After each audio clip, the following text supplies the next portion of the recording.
Hi viewers, welcome to our channel. ప్రస్తుతం మనతో పాటు దాము బాలాజీ గారు సీనియర్ జర్నలిస్ట్ ఉన్నారు. వాటితో ఒకసారి మాట్లాడదాం. సార్ నమస్కారం. సార్ సార్ మద్యం కుంభకోణంకి సంబంధించి విజయసాయి రెడ్డికి సిట్ అయితే నోటీసులు పంపించింది సార్. మరి విచారణ కూడా హాజరు కావాలని చెప్పింది. మరి అరెస్ట్ చేసే మన ఛాన్సెస్ కనిపిస్తున్నాయా? అండ్ ఇంకోటి ఏంటంటే సార్, విజయసాయి రెడ్డిని యూజ్ చేసుకుని కూటమి గవర్నమెంట్ జగన్మోహన్ రెడ్డి గారు నిరికించే ప్రయత్నం చేస్తుందన్న అనుమానాలు కూడా వీళ్ళు ఎక్స్ప్రెస్ అయితే చేస్తున్నారు. అండ్ దీనికి సంబంధించి నిన్న రాజ్ కసిరెడ్డి అనే వ్యక్తి ఇంట్లో కూడా సోదాలు నిర్వహించారని కూడా చెప్తున్నారు. మరి ఇది ఎటువైపు వెళ్తుంది? మరి దీనికి సంబంధించి మీరేం చెప్తారు? మద్యం కుంభకోణం మెల్లమెల్లగా జగన్ కి ఉచ్చు బిగించే వైపుగా మూవ్ అవుతుందని మనం చెప్పొచ్చు. యాక్చువల్గా ఈ ప్రభుత్వం వచ్చింది ఫస్ట్ చేసింది బెవరేజెస్ ఎండి వాసుదేవరెడ్డి ఇంటి మీద, ఆఫీసుల మీద దాడి చేసి ఫైల్స్ తీసుకొచ్చారు. అప్పటికి ఇంకా చంద్రబాబు ప్రమాణ స్వీకారం చేయకముందే ఇది జరిగింది. అంటే రావడమే మద్యం కుంభకోణంలో జగన్ని ఉచ్చుబిగించాలి, అధికారులను ఉచ్చుబిగించాలన్న ఒక ప్లాన్ అయితే కనిపిస్తుంది.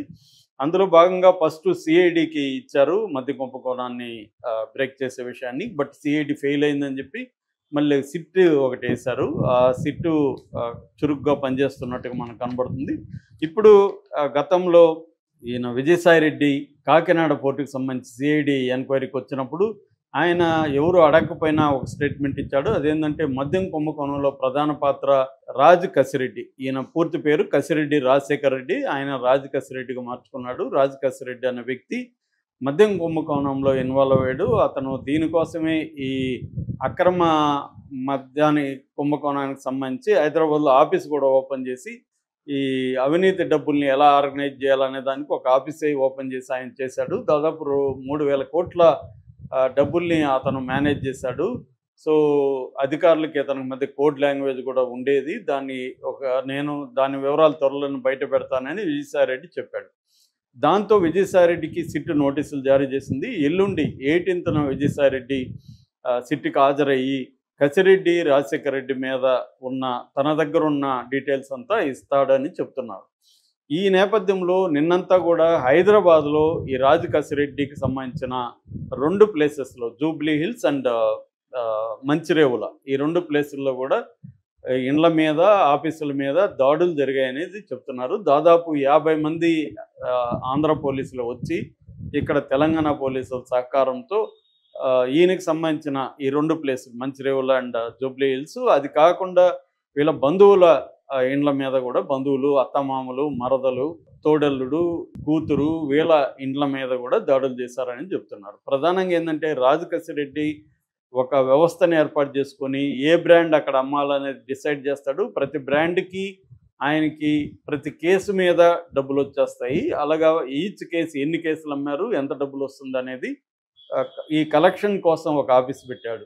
That is number 1. నెంబర్ 2, ఈ కలెక్ట్ అయిన మనీని మళ్ళీ ఇది వచ్చి బ్లాక్ మనీ. ఈ బ్లాక్ మనీని వైట్గా మార్చుకోవడానికి ఆయన అనేక వ్యాపారాలు మొదలుపెట్టాడు. అందులో సినీ వ్యాపారం, సినీ ప్రొడక్షన్, ఈడీ క్రియేషన్స్ అనే ఒక దొంగ పేరుతో, బెనామీ పేరుతో సినీ క్రియేషన్స్ పెట్టి అనేక సినిమాల్లో ఆయన పెట్టుబడులు పెడుతున్నారు. బయటికి వేరే వాళ్ళు ఉంటారు కానీ ఈయన బెనామీ పేరుతో పెట్టుబడులు పెడుతుంటారు. రాజకీయ నాయకులు ఇలా పెట్టడం కొత్త కాదు.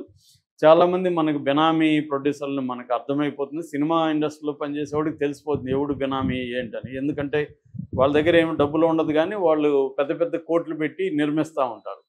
మన అప్పట్లో బండ్ల గణేష్ మీద, కళ్యాణ్ మీద, ఇలాంటి వాళ్ళ మీద కూడా ఇలాంటి విమర్శలు వచ్చాయి. ఇక్కడ కూడా తెలంగాణలో కూడా అలాగా పెట్టుబడులు పెట్టేవాళ్ళు ఉన్నారు మనకి. ముఖ్యంగా బ్లాక్ మనీని తీసుకొచ్చి వీళ్ళు ఈ ప్రొడ్యూసర్ల వెంట పెడతారు. అందుకని వీళ్ళు ఏం చేస్తారంటే హీరోల రేట్లు అమాంతంగా పెంచేయడానికి కూడా ఈ నెట్వర్కే కారణం.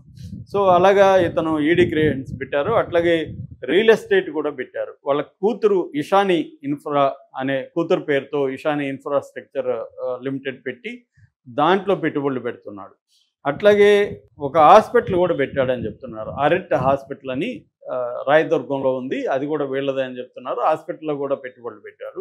కూడా రాజ్ కసిరెడ్డికి సంబంధించి మొత్తం డాక్యుమెంట్స్ ఏమేమి ఉన్నాయి, ఎలా జరిగింది, మొత్తం ఫిజికల్ ఎవిడెన్స్ని కలెక్ట్ చేయడం, రెండోది డాక్యుమెంటల్ ఎవిడెన్స్ని కలెక్ట్ చేయడం, మూడవది కొంతమందిని విచారించడం, ఈ పనిలోకి సిట్టు ఉంది. ఈ నేపథ్యంలో ఎల్లుండి విజయసాయి రెడ్డి వెళ్ళి రాజకేశ్ రెడ్డికి సంబంధించి కంప్లీట్ ఇస్తున్నాడు. రాజకేశ్ రెడ్డి ఎవరంటే గతంలో వైసీపీ ప్రభుత్వం ఉన్నప్పుడు ఐటీ సలహాదారుగా ఉండి ఈ మద్యం కుంభకోణంలో ప్రధాన పాత్ర వహించాడు. ఇదంతా కూడా ఫైనల్గా జగన్ దగ్గరికి వెళ్తుంది కాబట్టి రాజకేశ్ రెడ్డిని మనం ఖచ్చితంగా కరెక్ట్గా బ్రేక్ చేస్తే ఇది జగన్ దగ్గరికి వెళ్ళిపోతుంది, జగన్ని ఇరికించవచ్చు. నెక్స్ట్ ఎప్పుడైతే ఈ గ్రౌండ్ వర్క్ అంతా చేసుకుంటే ఈడీ ఎంటర్ అవుతుంది. ఈడీ ఎంటర్ అయితే ఇంకా పిఎంఎల్ఏ చట్టం వస్తుంది.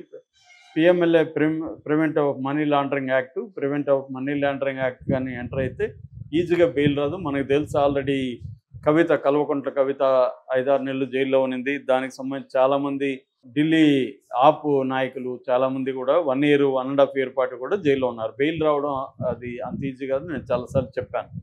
సో అందువల్ల ఇప్పుడు చంద్రబాబు ప్లాన్ కూడా ఏంటంటే మామూలుగా వీళ్ళు పెట్టి కేసులు ఇరికిస్తే సుప్రీంకోర్టుకి వెళ్ళి జగన్ కూడా సిద్ధార్థ లోత్రాన్ని ఎలా మనమైతే పెట్టుకున్నామో అలాగే జగన్ కూడా పెద్ద స్థాయిలో వాళ్ళని పెట్టుకొని బెయిల్ తెచ్చుకుంటాడు.